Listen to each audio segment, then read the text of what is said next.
Zap Crypto. Tous les jours, toute l'actu crypto au même endroit. Et pour me soutenir, abonne-toi et active la cloche pour ne pas manquer le prochain Zap Crypto. Bonsoir la cryptosphère. Comme d'habitude, on commence avec le Fear and Greed Index. Aujourd'hui à 16, dans l'extrême peur, le Social Index, toujours bloqué à fond sur Up, et le Market Order Flow, actuellement en recherche de vente. Je vous souhaite une excellente vidéo. C'était Zap Crypto. Et en fait, ce qu'on peut voir, c'est que les bears, donc les ours, donc les vendeurs, sont toujours très baissiers, ils ont toujours la main, on n'arrive même pas à rejoindre certains points d'équilibre. Donc là, en fait, ce que vous voyez derrière, c'est Ishimoku pour les nouveaux, hein. En fait, c'est un indicateur qui nous permet, en fait, de voir un petit peu des points de résistance, des points de support, et surtout, en fait, l'équilibre d'un prix. Donc là, par exemple, ou d'un actif plutôt. Donc là, en fait, l'équilibre de l'actif, ça serait, voilà, de revenir au niveau des 32 800, 39 000 $, et plus précisément les 32 964 $, donc au niveau de la Kijun. Donc je vais pas vous faire un cours entier parce que sinon ça va durer quelques heures, mais voilà, je vous laisse aller faire encore une fois vos propres recherches. Donc ici, ça serait pas déconnant de revenir chercher les 33 000 $. Bon, bien sûr, avant, il y a là, donc la Tenkan au niveau des 25 045 $, mais voilà, ça serait pas déconnant de passer ces deux moyennes pour pouvoir, en fait, être rejeté et aller encore beaucoup plus bas. Ça se trouve que c'est ce qui va se passer cette fin d'année et que l'année prochaine, on va enfin poser un bottom peut-être entre les 12, 13, 14 000 $ avant de repartir beaucoup plus fort. Donc ça, c'est, on va dire, le scénario baissier. La seule chance, c'est un peu triste de parler comme ça, mais c'est la réalité, de préserver le support technique des 19 000 $, support dernier plus bas cours de clôture, qui est en plus une extension de 1,61,8, le nombre d'or, 1,61,8 d'extension de cette jambe reportée au top ici du rebond. La seule chance de défendre ce support, c'est de voir le cours de l'euro-dollar tenir la parité. C'est donc, j'estime, cette semaine que c'est vraiment du côté du marché des changes qu'il faut tourner son regard pour optimiser l'analyse technique du marché crypto. Pour ce qui est du sentiment au niveau du Bitcoin, il est toujours bullish. Ça veut dire quoi? Ça veut dire que les retails sont majoritairement haussiers, hein. Ils sont majoritairement courus après cette dernière pump ici, plus acheté tous les dips, hein. On voit ici le long short global ratio qui est en augmentation pendant la descente, donc c'est pas bullish. Ça veut dire que sauf si on a un S&P 500 qui nous tracte de force vers le haut, l'incentive du Bitcoin est d'aller plus bas, probablement ici sous ce lot et pourquoi pas carrément sous les 19 000. Donc pas une journée bullish à mon avis, sauf si la corrélation fait que ça nous entraîne, mais il y a une forte probabilité que les positions sur le Bitcoin nous amènent beaucoup plus bas.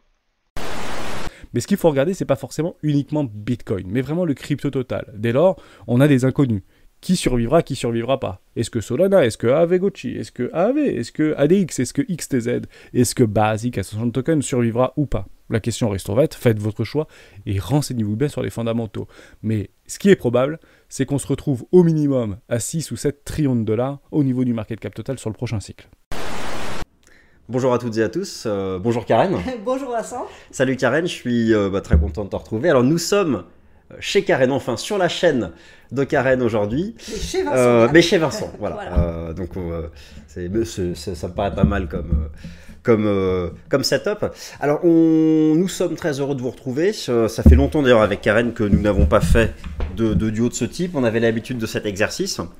La dernière, elle remonte à 1 an. On a fait la même chose l'année dernière. Voilà, c'est ça.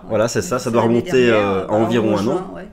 Et on a l'habitude en fait avec Karen de faire régulièrement 1 fois par an ce type d'exercice. Vous allez assister à une conversation, un duo. Voilà. On va confronter nos points de vue. Alors, on va pas repartir dans tout le blabla, le laïus fondamental que tout le monde connaît par cœur. On va quand même en dire un mot pour resituer un peu le contexte. Surtout que c'est intéressant parce que là, nous sommes à mi-parcours de l'année avec déjà au-dessus de nos têtes de beaux bear markets. Et c'est là où l'analyse technique prend son intérêt parce que peut-être que certains marchés se stabilisent. Quel type de stabilisation s'agit-il? Est-ce que c'est la fin? Est-ce qu'on a fait le point bas ou pas? Le fameux point bas. Et sur toutes les classes d'actifs. Il y a tellement de choses à dire. Je pense que c'est le bon moment. C'est l'été en plus. La Fed a commencé à remonter ses taux. Elle va les monter encore cet été. Et on s'est dit qu'avec Karen, c'était le moment de parler ensemble de graphiques. Donc c'est pas un battle, c'est pas un combat, mais on va un peu voir les points de vue comparés, des désaccords, peut-être des accords. Voilà. Donc c'est normal d'être en désaccord, j'ai envie de dire. Exactement. Au contraire, c'est ce qui fait progresser la réflexion. Si on était toujours d'accord, ça serait pas rigolo. Exactement, Karen a raison. Donc voilà. Donc moi, je suis très content d'être invité, hôte sur la chaîne de Karen. Karen, je te mets le micro ici et je te laisse leur dire un mot, puis après nous on va passer sur les graphiques. Oui, Vincent a dit tout ce qu'il y avait à dire, donc j'ai pas grand chose d'autre à rajouter. L'idée c'est surtout de faire point de vue graphique, échanger nos idées sur ce qu'on pense sur les classes d'actifs les plus importantes. Donc on va voir l'euro-dollar, on regardera le gold, on regardera le S&P, le CAC, bon voilà les choses les plus importantes, et puis essayer de déterminer éventuellement peut-être ce qui pourrait se passer dans le trimestre qui vient, ce qui est un petit peu chaud, parce que c'est vrai qu'il y a plusieurs théories qui s'affrontent, et les deux, c'est on a fait le point bas et on remonte cet été, ou alors non, le point bas n'est pas fait, on va le faire durant l'été. Alors l'été, c'est entre le 1er juillet et le 30 septembre, donc ça laisse de la marge de manœuvre, et puis à ce moment-là, on aurait hausse pour le dernier trimestre. C'est un petit peu mon idée à moi. Comme on peut le voir ici sur le dollar index, ce gros pump là qui fait depuis pas mal de mois n'aide en rien les cryptos, excepté les stablecoins qui prennent pas mal de valeur. Pour info, vos stablecoins en un an ont pris 20% de valeur. Et oui, regardez bien, ici en janvier 2021, ici on prend mai, juin, allez on prend juin ici. Qu'est-ce qui se passe? Plus 20%. Voilà, donc vos stablecoins, ceux qui possèdent du stablecoin depuis un an, vos stablecoins ont pris 20% de valeur, c'est magnifique. Sauf bien sûr ceux qui possèdent du UST, voilà. Voilà, sans commentaire. Et puis, il y a le retour du virus, le retour du Covid, ou de la Covid, je ne sais pas comment on dit. Me direz-vous, en France, l'impact sur le CAC 40, il est nul. Oui, mais l'impact est important car la Chine, elle, a une politique de zéro Covid. Dès lors qu'il y a une explosion des cas, elle ferme son économie. On en a un exemple cette semaine avec par exemple la fermeture des casinos à Macao, des éléments comme ça, qui contraignent l'économie chinoise. L'économie chinoise étant un des moteurs de l'économie mondiale à travers le commerce international, à travers son poids dans les importations mondiales. Elle importe, par exemple, la Chine doit être le premier le premier client de l'Allemagne, par exemple. Et d'ailleurs, pour l'Allemagne et la zone euro, l'euro-dollar est à parité. L'euro-dollar, euro-USD égale 1. Attention aux dégâts d'un basculement de l'euro-dollar sous 1. C'est le facteur technique dominant de la semaine. Si l'euro-dollar devait passer sous 1, c'est-à-dire un USD qui continue de s'envoler, l'impact sur les cryptos est négatif de cette hausse du dollar américain face à un panier de devises. Un euro-dollar qui casserait 1, la cible technique c'est 0,96 $, le Bitcoin va à 15 000. Donc actuellement, la Russie est en train de fermer potentiellement les vannes du gaz vers l'Europe et vers l'Allemagne, donc ça risque de faire sauter toute l'industrie allemande qui dépend du gaz naturel en particulier. Donc la chimie BASF risque de s'arrêter, et si BASF s'arrête, toute l'industrie automobile s'arrête, et donc les carottes sont cuites. Donc on peut voir que les coûts de l'énergie sont en train d'exploser et la disponibilité de l'énergie s'arrête. Donc logiquement l'industrie et tous les gros consommateurs risquent de s'arrêter. Donc les chauffages de piscines, les tuileries, l'industrie chimique risque d'être à l'arrêt, et ça va être catastrophique. D'abord, pour moi, extrêmement important, on a eu des données là cette semaine sur le marché de l'emploi aux États-Unis, et on est toujours sur ce marché de l'emploi qui reste au 3,60. Vous voyez qu'on fait 2 mois de suite là ici à 3,60. C'est une donnée qu'on avait vue sur MarketWatch, vous le voyez, dans le calendrier économique. Cette news là, elle est sortie, donc ça veut dire que le marché de l'emploi aux États-Unis est toujours suffisamment fort. C'est compliqué ici de parler de récession quand on est quasiment au plein emploi, vous le comprenez. Maintenant, bien évidemment, ça peut être une récession beaucoup plus longue, et voilà, on peut aussi avoir ici des très mauvaises news. J'essaie de vous trouver la news là qui est déjà passée. Donc c'était le 8 juillet. On a eu les 3,6% de taux d'emploi aux États-Unis. Donc vous voyez qu'on est sur la prévision, et on est littéralement sur la même chose que le mois précédent. On reste à 3,6% de taux de chômage. Parlons maintenant de l'inflation aux États-Unis. Qu'est-ce qui se passe avec l'inflation aux États-Unis ? On a de nouveaux chiffres qui devraient arriver très bientôt. Ça devrait arriver d'ici le 13 juillet. donc dans quelques jours, on va voir les nouveaux chiffres de l'inflation et le marché s'attend encore à des chiffres assez élevés de l'ordre de 9%, 8,8%.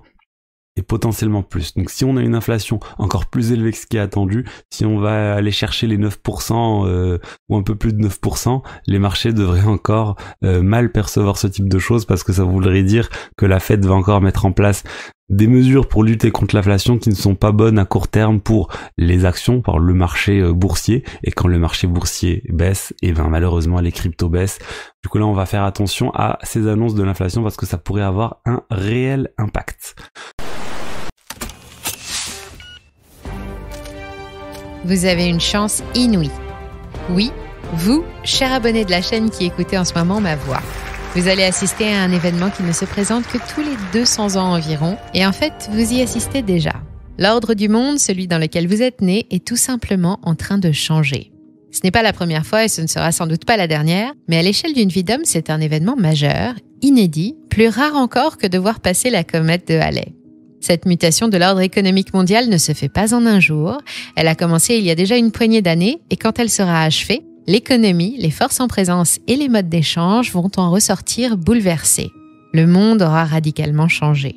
Élections tendues, récession, inflation, accroissement des inégalités, course à l'armement et conflits armés, explosion de la dette des pays mais aussi des gens et des entreprises. Tout ce qui nous tombe dessus en ce moment n'arrive pas par hasard. Depuis quelque temps, nous sommes tous témoins de ces changements qui ont la même cause et en même temps la même conséquence, la fin d'un cycle économique majeur.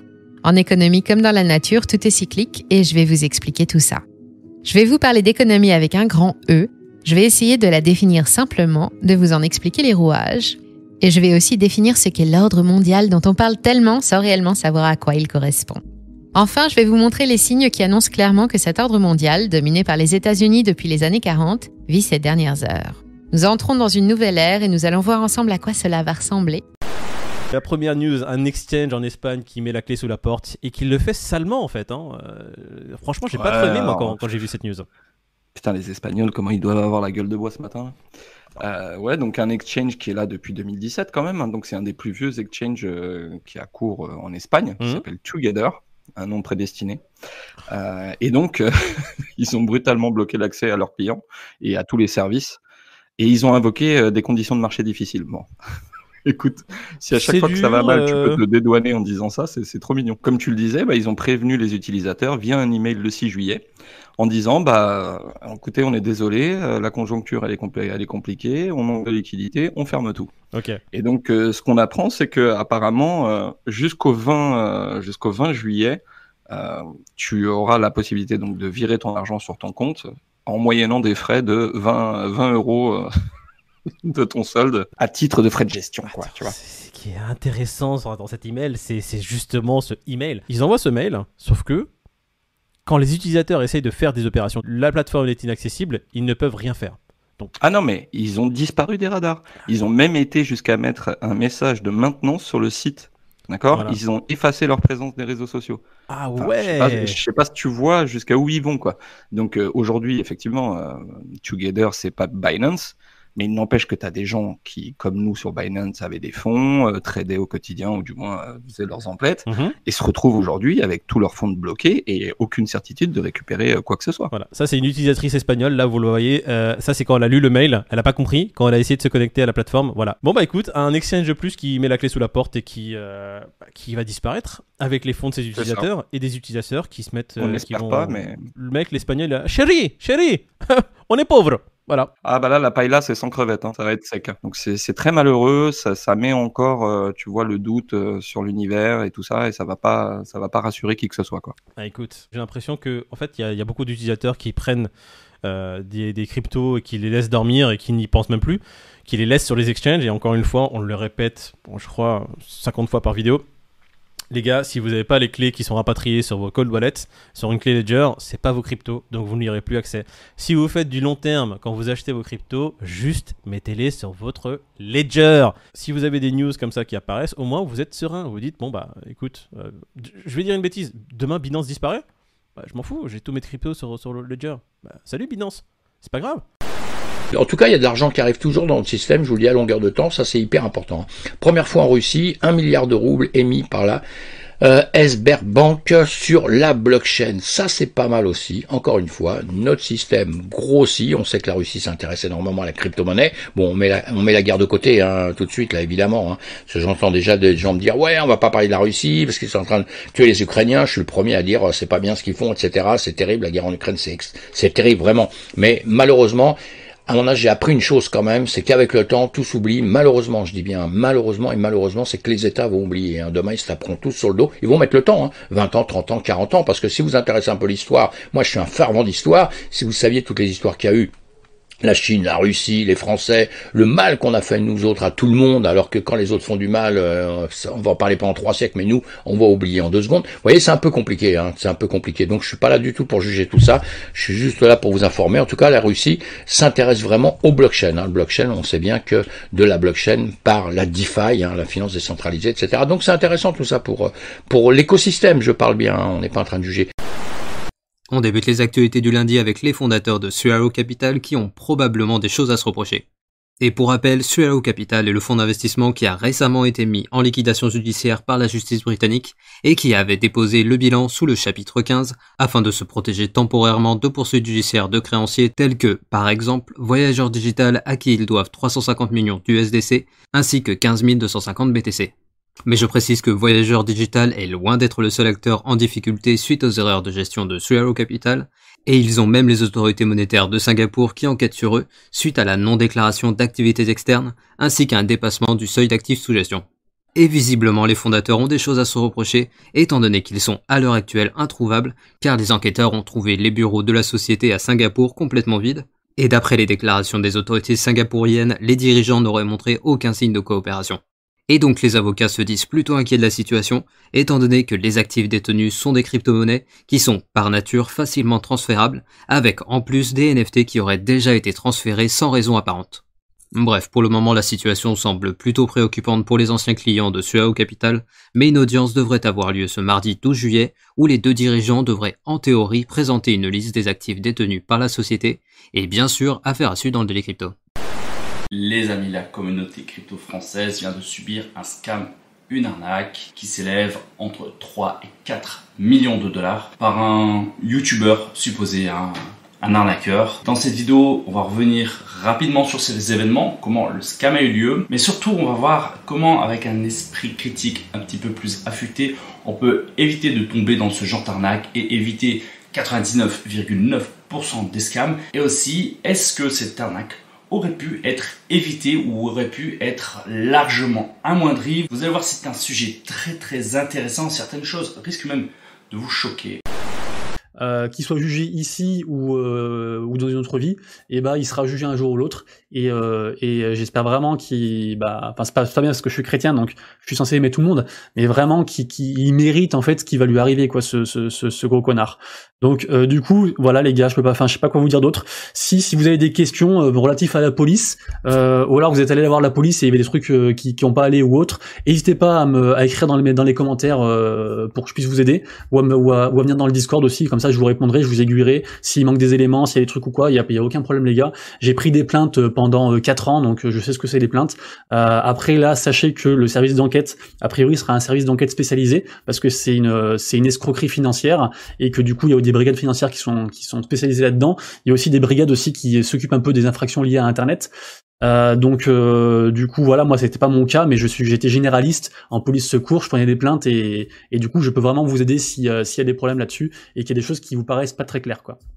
Et d'ailleurs prenez aussi bien une pièce d'identité quand vous allez déposer plainte. On va parler maintenant de la Chine. Pourquoi de la Chine avec une information qui n'est pas directement liée aux cryptos, mais qui montre l'intérêt des cryptos. En fait, il y a des manifestations en Chine actuellement, des grosses manifestations concernant des épargnants qui n'arrivent plus à retirer leur argent de 4 banques régionales chinoises. Depuis mi-avril, ils sont bloqués, ils n'arrivent plus à retirer leur argent. A priori, il y avait une grosse fraude, une grosse arnaque, et la police a déjà arrêté plusieurs personnes sur le sujet. Mais là, la police est ils sont en train de C'est en train de mettre fin à ces manifestations de manière un peu brutale. Il y a plein de vidéos qui circulent, mais ça montre encore une fois que même quand on a de l'argent en banque, on peut du jour au lendemain les perdre. La banque peut décider de bloquer les retraits. Et ça, c'est quelque chose qu'on constate aussi avec les cryptos. Quand on a son argent bloqué sur des exchanges, sur des plateformes de type Celsius, etc., on court aussi ce risque. Mais quand on gère nos cryptos nous-mêmes, il n'y a pas cette problématique, il n'y a pas ce risque. Quand vous gérez vos propres cryptos sur un Ledger, sur MetaMask, ou vous gérez vous-même vos clés privées, personne ne peut venir vous les confisquer, elles sont à vous. Le seul risque que vous avez, c'est que vous perdiez ces crypto-monnaies si vous avez mal sauvegardé votre MetaMask, mal sauvegardé votre Ledger ou autre. C'est ça le seul risque, c'est que la perte des crypto-monnaies à cause de vous, mais pas à cause d'une entité tierce qui viendrait vous voler votre argent. Donc voilà, on va dire les raisons aussi qu'il faut. Je pense que le Bitcoin, les cryptos, etc. ont pas mal d'avenir parce qu'il y a beaucoup d'épargnants qui vont commencer à se rendre compte de ça dans certains pays. Peut-être la Chine, peut-être d'autres pays. La Chine, c'est un peu compliqué, c'est un peu difficile d'avoir des cryptos en Chine, mais on voit bien l'intérêt d'avoir des crypto-monnaies. Le but, c'est de transformer quand même l'économie du pays pour en faire une économie crypto, accélérée sur la numérisation, le digital, le Web 3. Tous les exchanges, les plateformes crypto ne seront pas soumises à la taxe. Aussi a été créée l'Agence nationale de la régulation de transactions électroniques. Également, dans ce document, il est question d'identité numérique, donc des documents d'identité sous forme de NFT reconnus par le gouvernement, et également la propriété numérique qui est reconnue par le gouvernement. Concernant le cadre légal, la République centrafricaine va permettre le financement participatif via la crypto pour financer des projets, avec la coopération du secteur public et privé. Les ressources dont on a parlé plus tôt, l'or, les métaux, le cobalt, etc., vont pouvoir être légalement tokenisées, et il y a aussi une banque nationale digitale de la République centrafricaine qui va être créée, ou qui l'est peut-être déjà, la BNDRC.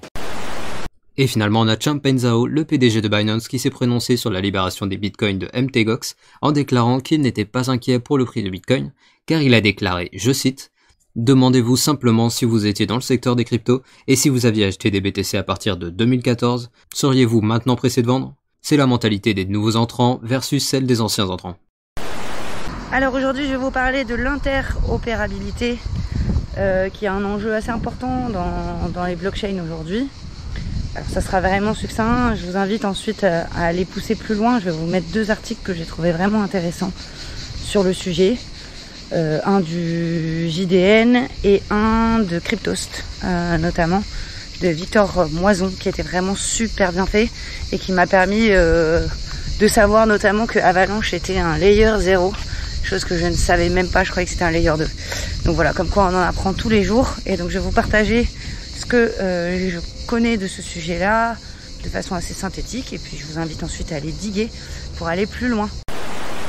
Ensuite, on va parler de Bitmark qui lève 5,6 millions de dollars en fait pour faire un wallet en fait. Alors je me rappelle jamais du mot. Un wallet interopérable, comme ça. En tout cas, voilà, qui fait preuve d'interopérabilité.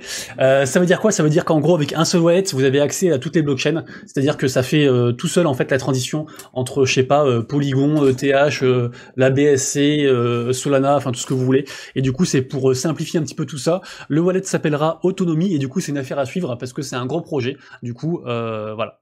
Donc, Bitmark. Le Paris Saint-Germain vend des billets NFT pour 200 000 $ pour rencontrer Messi et Mbappé. Bah voilà, hein, bon bah écoutez, pour les joueurs de football c'est extraordinaire, hein, je pense qu'ils jouent au football ces gens-là, hein.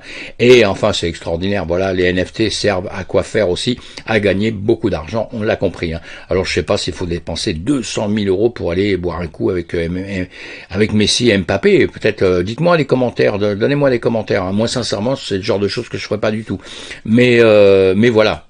Voilà, j'ai sûrement tort. Faites-moi un commentaire, dites-moi un peu ce que vous en pensez, et que voilà. Alors que j'adore, hein, Messi, Mbappé, super joueurs, hein, ces gens-là en tout cas. Voilà, les NFT servent à des choses un petit peu comme ça. Vous voyez, si vous l'achetez, ça vous amène des droits que les autres n'auront pas. Bon là, ça fait cher le droit, hein. Et on va maintenant parler de l'état du marché des NFT. Alors que ceux-ci avaient vu leur volume exploser à la hausse en ce début d'année 2022 et notamment sur le mois de janvier 2022, la tendance semble s'être depuis inversée, et notamment sur le mois de juin qui a connu la pire performance du marché des NFT depuis l'été 2021. Alors que le mois de juin s'est clôturé avec un volume total sur le marché des NFT d'environ 1 milliard de dollars, le plus haut de janvier culminait au-delà de 16,5 milliards de dollars. Et pour prendre une comparaison un petit peu plus rationnelle, si on regarde au mois de mai 2022, eh bien il s'est clôturé avec un volume volume de 4 milliards de dollars, ce qui représente une baisse d'environ 75% en l'espace de seulement un mois. Et évidemment, cette tendance, elle s'observe également sur les deux principales marketplaces qui permettent d'acheter des NFT, à savoir OpenSea et LooksRare. Et à ce jeu, c'est la deuxième qui ressort perdante et qui accuse la chute la plus sévère. À titre d'exemple, en prenant la journée du 2 février 2022, LooksRare a généré 700 millions de dollars de volume contre 182 millions pour OpenSea.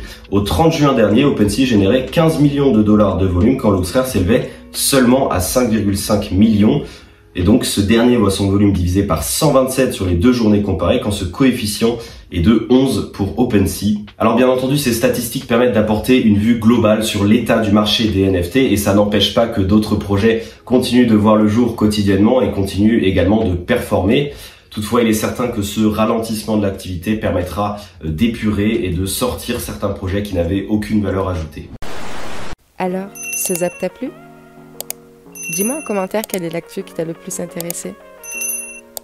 Et si tu as manqué les actus d'hier, retrouve juste ici le Zap Crypto de la veille.